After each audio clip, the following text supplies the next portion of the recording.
பொதுவாக பெண் குழந்தைகள் பிறந்தால் முக்கியமாக நாம் ஒரு விஷயத்தை கவனிக்க வேண்டும். பெக்யூலியரான விஷயம் வந்து நிறைய பேர் வந்து கொஞ்சம் சங்கோஜப்படுவார்கள்.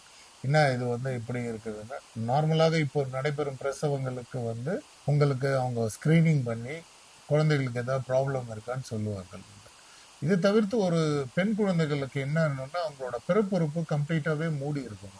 இதை வந்து மருத்துவத்தில் என்னன்னு சொல்லுவாங்கன்னா வஜைனல் சினக்கியன்னு சொல்லுவாங்க. நிறைய நேரத்தில் இது தெரியவே தெரியாது, உங்களால கண்டே பிடிக்க முடியாது.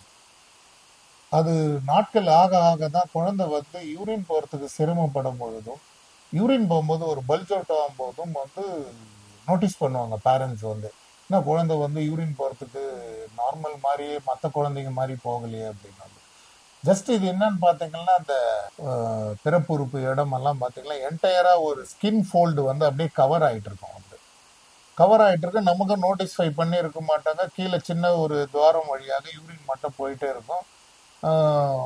அது க்ளோஸா நோட்டிஸ்ஃபை பண்ணி பார்க்கும்போது தான் உங்களுக்கு அந்த இது வரும். ஒரு திரை மறைவு மாதிரி இருக்கும், கம்ப்ளீட்டா முன்னாடி மூடிட்டு இருக்கும். ஸோ அது ஒரு சாதாரண விஷயம் தான். அந்த திரைமறைவை நம்ம வந்து நீக்கிவிட்டால் அது மற்ற பெண் குழந்தைகளுக்குள்ள அது இருக்கும். குழந்தைகளுக்கான அறுவை சிகிச்சை நிபுணர்களிடம் சென்று அவர்களுக்கு இது போன்ற பிரச்சனைகளை வந்து நீங்கள் சொன்னா அவங்க வந்து இதுக்கு ஒரு டே கேர் ப்ரொசீஜர் மாதிரி தான் வந்து அந்த முன்னாடி மூழ்கி இருக்கிற அந்த சதையை வந்து ரிலீஸ் பண்ணி விட்டுருவாங்க.